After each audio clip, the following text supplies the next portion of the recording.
जय हिंद साथियों, स्वागत है आपका पैगाम ग्लोबल स्टडीज पर। मैं हूं सुभाष यादव।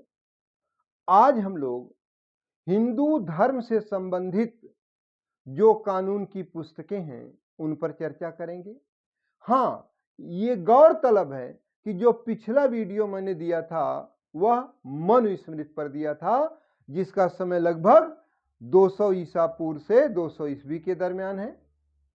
और मनुस्मृति हिंदू धर्म से संबंधित प्राचीन कानून की पुस्तक है, उससे प्राचीन कोई नहीं है। और उससे संबंधित सारा तथ्य मैंने पिछले वीडियो में दिया था, जो आपके परीक्षाओं के दृष्टिकोण से बहुत महत्वपूर्ण है। कि जैसे यत्र नार्यास्तु पूज्यन्ते रमन्ते तत्र देवता किस ग्रंथ में है, या उसके प्रमुख टीकाकार कौन से हैं। साथ ही साथ देखा जाए जो इन्होंने ये लिखा है कि पिता रक्षत कौमारे भर्ता रक्षत यवने रक्षन्ति अस्विरे पुत्रा न स्त्री स्वतंत्र मरहति। मतलब स्त्री स्वतंत्रता के योग्य नहीं है। बचपन में पिता, युवावस्था पर पति और वृद्धावस्था पर पुत्र उसकी रक्षा करते हैं। तो आखिर मनु एक तरफ ये लिख रहे हैं और दूसरी तरफ लिखते हैं पति नीच दुष्ट दुराचारी जैसा भी है, पत्नी का कर्तव्य है कि देवता के समान उसकी पूजा करे। ये सारे तथ्य उसमें दिए गए। पिछला वीडियो देख लीजिएगा, आपके परीक्षाओं के दृष्टिकोण से बहुत महत्वपूर्ण है। मनुस्मृति के पश्चात प्राचीनता में जिस स्मृति ग्रंथ का स्थान है वह है याज्ञवल्क्य की स्मृति। क्या है? याज्ञवल्क्य की स्मृति। इसका समय 100 ईस्वी से 300 ईस्वी। इसके प्रमुख टीकाकार जो इस पर टीका टिप्पणी लिखे हैं उनमें है विज्ञानेश्वर, अपरार्क, विश्वरूप। तो इसमें विज्ञानेश्वर को विशेष ध्यान दीजिएगा, परीक्षाओं के दृष्टिकोण से बहुत महत्वपूर्ण है। दरअसल विज्ञानेश्वर की रचना है मिताक्षरा। मिताक्षरा हिंदू विधि शास्त्र से संबंधित पुस्तक है। विधि माने कानून, आप जानते हैं, मतलब हिंदू कानून की पुस्तक है। विज्ञानेश्वर जो थे दक्षिण भारत में देखा जाए चालुक्य शासक विक्रमादित्य षष्ठ के दरबार में दरबारी थे।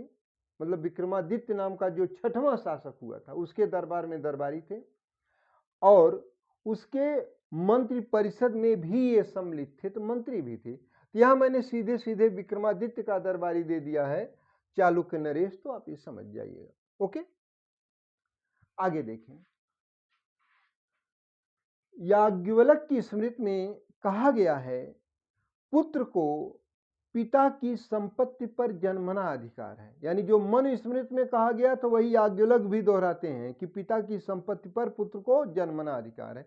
लेकिन एक इन्होंने कुछ महिलाओं के पक्ष में इसमें बात की है जो परीक्षाओं के दृष्टिकोण से बहुत महत्वपूर्ण है।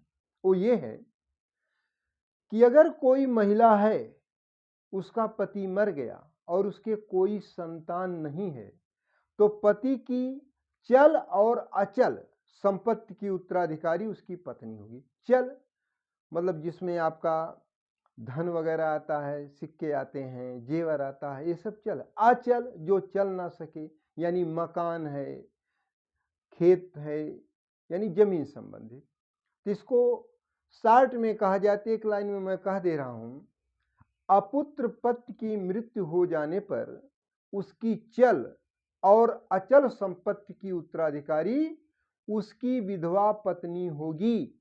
ये किसमें कहा गया है? याज्ञवल्क्य की स्मृति में। ठीक है। और जो लोग इसमें देख रहे हैं विशेषकर श्रीवास्तव हूं, लाला, ठीक है, श्रीवास्तव जी लोग जरा इसको नोट कर लीजिएगा, आपसे इंटरव्यू में पूछा जा सकता है। लाला को कायस्थ भी कहा जाता है। तो कायस्थ शब्द का सर्वप्रथम उल्लेख किस स्मृति ग्रंथ में आया है? तो साथियों, कायस्थ शब्द का सर्वप्रथम उल्लेख याज्ञवल्क्य की स्मृति में आया है, और एक जात के रूप में श्रीवास्तव यानी कायस्थ का उल्लेख ओशन स्मृति में है।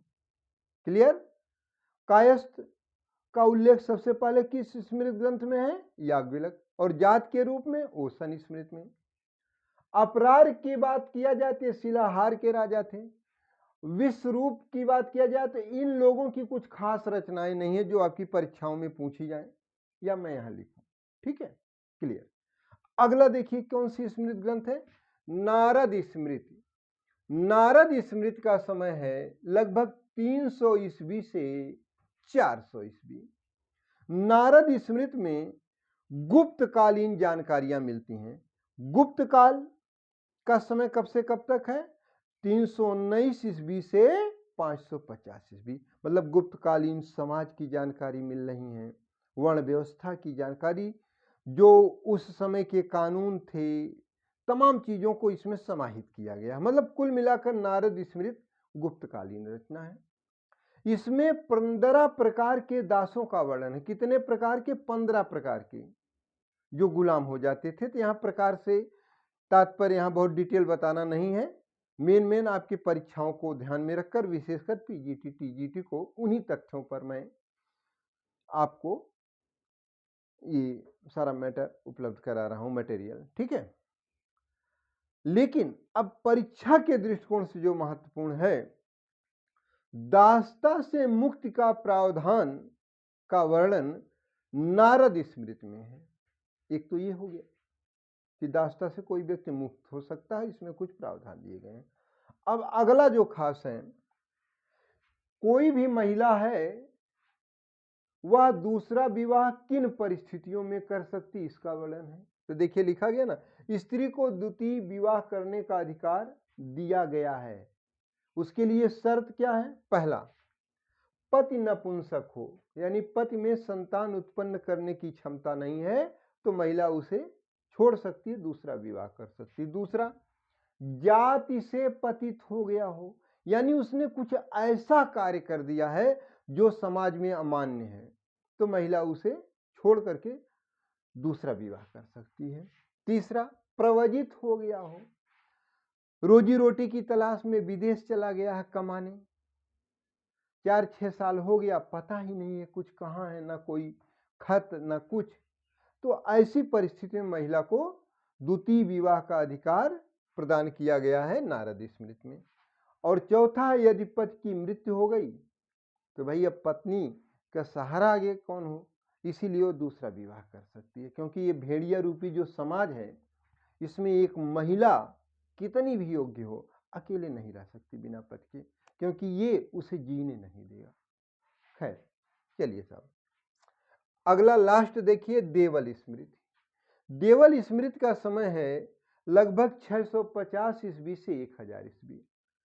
देवल स्मृति में इस बात का प्रावधान किया गया है, यदि कोई हिंदू विषम परिस्थिति में इस्लाम धर्म स्वीकार कर लिया, यानी मुसलमान हो गया, तो देवल स्मृति में प्रावधान है कि उसे मुसलमान से पुनः हिंदू बनाया जा सकता है। और हिंदू बनाने का पूरा प्रावधान किसमें है?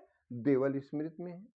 ठीक, क्योंकि उस समय लोक परलोक में छुआछूत में समाज बहुत उलझा हुआ था, और हिंदू अगर एक वस्तु कोई अपवित्र हो गई तो उसे अपनाने को तैयार नहीं था। ये बहुत क्रांतिकारी विचार है कि अगर कोई हिंदू मुसलमान हो गया और पुनः उसे हिंदू धर्म में परिवर्तित कर लिया जाए, तो ये देवल स्मृति है। साथियों, अगला वीडियो हम लोग महाकाव्य पर चर्चा करेंगे। अगले वीडियो में किस पर चर्चा करेंगे? महाकाव्य पर। अगला वीडियो महाकाव्य से संबंधित है। उसमें उत्तर भारत के 2 महाकाव्य, एक है रामायण और दूसरा है महाभारत। ठीक है, और दक्षिण भारत के 3 महाकाव्य, जो कि आपके परीक्षाओं के दृष्टिकोण से बहुत महत्वपूर्ण है। पहला है शिल्पपदिकारम, दूसरा है मणिमेकलय, तीसरा है जीवक चिंतामणि। तो कुल मिलाकर 5 महाकाव्य हैं जिन पर हम लोग चर्चा करेंगे। ठीक है ना। वैसे दक्षिण भारत में देखा जाए वहां के खुद ही 5 महाकाव्य हैं। कौन कौन है? शिल्पपदिकारम, मणिमेकलय, जीवक चिंतामणि। 2 ऐसे महाकाव्य जो वर्तमान में उपलब्ध नहीं है, वो है वलयपलि और दूसरा है कुंडलकेश। तो इस पर हम चर्चा करेंगे। और चर्चा का मतलब यह है कि आपकी परीक्षाओं में इससे संबंधित जो प्रश्न पूछा जाए कि भाई जैसे महाभारत है, महाभारत को शतविंशति सहस्त्री संहिता क्यों कहा गया है? महाभारत का शुरुआती नाम जय संहिता क्यों था? महाभारत में कुल कितने पर्व हैं? ठीक है, भीष्म पर्व का कौन सा भाग है जिसे श्रीमद् भगवद गीता नाम से जाना जाता है? या रामायण है, रामायण को चतुर्विंशति सहस्त्री संहिता क्यों कहा जाता है? इत्यादि सारे तथ्यों का हम लोग वहाँ पर अवलोकन करेंगे और आप लोग इस चैनल को लाइक और सब्सक्राइब कर दें, क्योंकि जिससे जो भी नया वीडियो दूं तत्काल आप तक पहुंच जाए। Thank you so much.